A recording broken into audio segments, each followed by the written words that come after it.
Hello students, today I will teach you circular flow of income. Circular flow of income या आय का चक्रीय प्रवाह। Circular flow of income का मतलब होता है कि एक इंडिविजुअल से दूसरे इंडिविजुअल की तरफ इनकम का फ्लो, मतलब एक व्यक्ति से दूसरे व्यक्ति की तरफ आय का जाना। इसको हम एक उदाहरण से समझते हैं। मान लीजिए आप किसी फर्म में काम कर रहे हैं और आपको 10,000 रुपये पर मंथ मिलते हैं। आप उस 10,000 का क्या करेंगे? रेंट देंगे 1,000 रुपये, मिल्क लेंगे, आप सब्जी खरीदेंगे, बहुत सारा काम करेंगे। तो आपकी जो इनकम खर्च हुई, आपको जो 10,000 रुपये मिले, आपने 1,000 रुपये दिए अपने लैंडलॉर्ड को, तो वो लैंडलॉर्ड की इनकम हुई। मतलब इनकम, पैसा एक व्यक्ति से दूसरे व्यक्ति तरफ जाता रहता है, फ्लो होता रहता है। यही होता है सर्कुलर फ्लो ऑफ इनकम। इसको हम एक एग्जाम्पल से समझते हैं। मान लीजिए कि आपकी इकॉनमी में सिर्फ 2 सेक्टर है, फर्म और हाउस होल्ड। अगर फर्म को कोई भी सामान प्रोड्यूस करना होगा तो वो सर्विसेज किससे लेगी? हाउस होल्ड से लेगी। लैंड, लेबर, कैपिटल कुछ भी लेना होगा तो वो किससे लेगी? हाउस होल्ड से लेगी। और हाउस होल्ड को सामान खरीदना होगा तो वो किससे खरीदेगा? फर्म से खरीदेगा। ठीक, लेकिन क्या firm goods and services free में देगी हाउस होल्ड को? नहीं। या फिर हाउस होल्ड सर्विसेज देंगे फ्री में फर्म को? नहीं। क्या होगा? फर्म जो भी उनसे सर्विस लेगी हाउस होल्ड से, लैंड, लेबर, कैपिटल, एंटरप्रेन्योरशिप, कुछ भी कोई भी हेल्प लेगी, मतलब उनसे लैंड अगर लेती है तो उसे रेंट देना पड़ेगा, लेबर लेगी तो उसे वेज देना पड़ेगा, कैपिटल लेगी तो उस पर इंटरेस्ट देना पड़ेगा, मतलब पैसा देना पड़ेगा।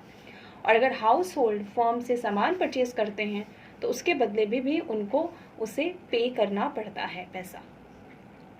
ठीक, मतलब हाउस होल्ड के सर्विसेज के बदले में फर्म ने उन्हें पैसा दिया और फर्म के गुड्स एंड सर्विसेज के बदले में हाउस होल्ड ने उसे पे किया। मतलब फर्म का पैसा हाउस होल्ड के पास आया, हाउस होल्ड का पैसा फर्म के पास गया। इसे ही हम कहते हैं 2 सेक्टर मॉडल या सर्कुलर फ्लो ऑफ इनकम का 2 सेक्टर मॉडल। 2 सेक्टर है, फर्म एंड हाउस होल्ड। लेकिन क्या सभी लोग अपने पूरे पैसे को खर्च कर देते हैं? नहीं। अपना कुछ पैसा हमेशा लोग सेव करके रखते हैं। तो जो पैसा कोई हाउस होल्ड अपने खर्चे से बचाता है उसे हम क्या कहते हैं? सेविंग कहते हैं। और इस सेविंग का क्या होता है? वो सेविंग को बैंक में जमा करते हैं। और फर्म को अगर ज़रूरत होती है कोई भी कैपिटल इक्विपमेंट खरीदने के लिए तो वो बैंक से उस पैसे को लोन ले लेती। ठीक, एक्चुअली गवर्नमेंट भी होती है एक्चुअल इकोनॉमी में। अब गवर्नमेंट का क्या रोल होता है? गवर्नमेंट को भी चाहिए होती है गुड्स एंड सर्विसेज, तो वो किससे लेगी? फर्म से लेगी। मतलब उसे रोड बनवाना है, हॉस्पिटल बनवाना है तो किससे सर्विसेज लेगी? फर्म से लेगी। और गवर्नमेंट टैक्स भी लेती है, तो टैक्स कौन पे करता है? हाउस होल्ड भी पे करते हैं और फर्म भी पे करती है। ठीक, मतलब जो हमारा ये बॉक्स है, हमारा जो ये सर्कुलर फ्लो हो रहा है फर्म हाउस होल्ड की तरफ, इसमें क्या है आपका? एक और गवर्नमेंट भी जुड़ गई, firm, house hold and government.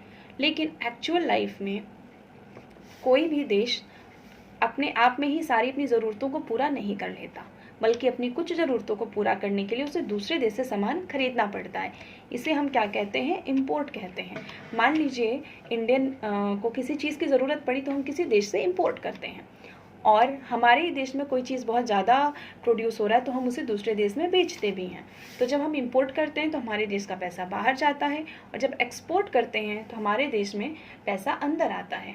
तो जब हम एक्सपोर्ट करते हैं, कोई सामान बेचते हैं तो हमारे यहाँ पैसा अंदर आता है, इसे हम कहते हैं इंजेक्शन। और इंपोर्ट करते हैं, हमारे यहाँ से पैसा बाहर जाता है, इसे हम कहते हैं लीकेज या विड्रॉल्स भी कहते हैं। ठीक, तो आपका ये 4 सेक्टर मॉडल में कौन कौन है? फर्म है, हाउस होल्ड है, गवर्नमेंट है और रेस्ट ऑफ द वर्ल्ड या फॉरेन सेक्टर भी उसको कहते हैं। ठीक है, firm, house hold, government, foreign sector. और आपका जो एक्सपोर्ट करने पे जो पैसा आ रहा है उसे हम इंजेक्शन कहते हैं बेसिकली। और जो पैसा इंपोर्ट से बाहर जा रहा है उसे हम कहते हैं लीकेज। ठीक, किसी भी इकोनॉमी का साइज कैसे नापा जाता है? किसी भी इकोनॉमी का साइज जो है, कोई इकोनॉमी कितनी बड़ी है उसका साइज नापा जाता है उसकी इनकम से। उसकी इनकम, या उसे हम क्या कहते हैं? National income.